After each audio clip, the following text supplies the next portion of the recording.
Hello there, and welcome to Dr. T for today, September the 18th, and you may have noticed, yes, we're landing warriors.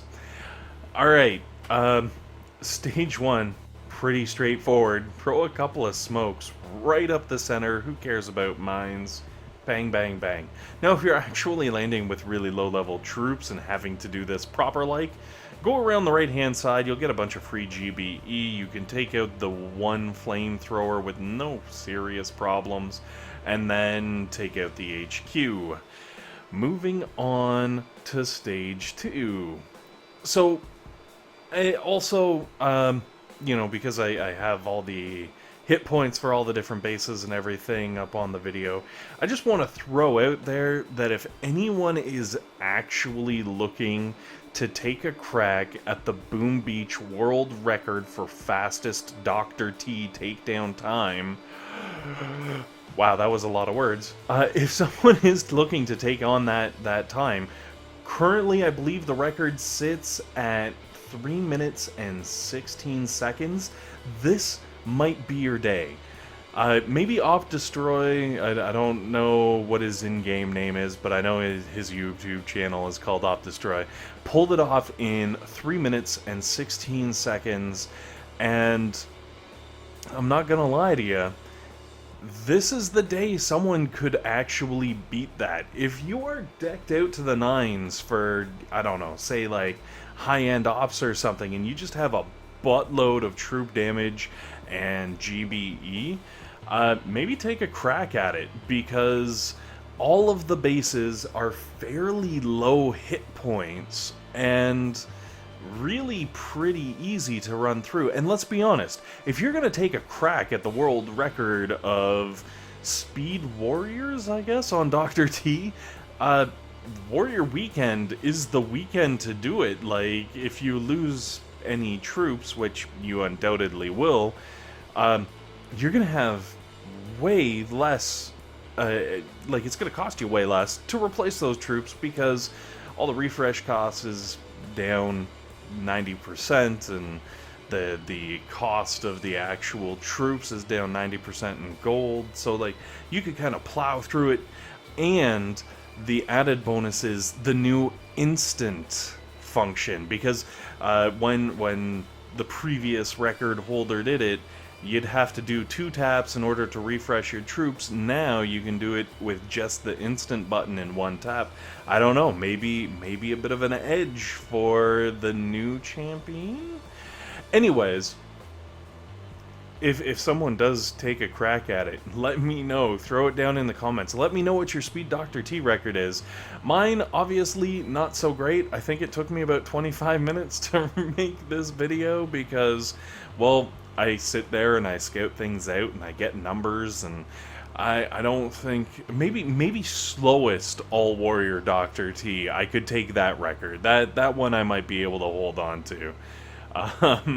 But I don't know if I necessarily want to at this point. Anyways, getting back to the actual attack, I have absolutely no idea how many warriors I need to include for attacks and whatnot, so I just started dropping more and more boats. Obviously the first couple are nice and low, but I figure most people stuck in the mid-levels are probably going to want to take these things on with tanks or hookah or whatever they normally roll with. For obviously level 4, go around the left-hand side, that'll be fantastic. For stage 5, if you are trying to not warrior your way through it, going left-hand side again, probably your best bet. You can outrange the boom cannon on the far right and blow up the shock launcher, and then you just have like a few quick defenses that you can kind of cut through on the way to the HQ. If you are warrior running, well, then kind of do what I just did.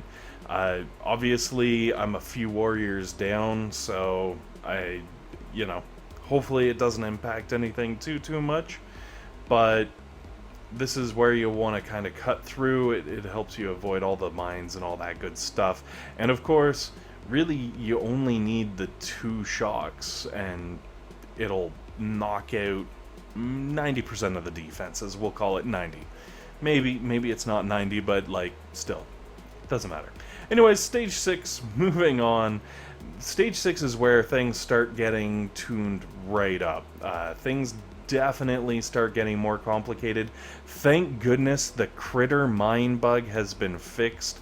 Otherwise, I would have had to have used an artillery or a barrage or something to clear up those mines. Watch out, because there are hidden mines in that where I toss those little critters. And then, of course, I kind of messed up on the smoking of this landing, but I can live with that. Excuse me, because, well, it's warriors. They're really, really resilient like that. Once landed, it's a nice little 2-smoke hop to the HQ, obviously counting the one that I'm using on the HQ. Watch out for the mine in behind there to the left. If you've got the extra GBE, throw some love at that thing. And then 3 shocks, bam, blam, blam. Everything gets stunned, and the warriors can pound away on that poor HQ. I just started throwing medkits because I was like, well, what else am I going to do? I don't even know.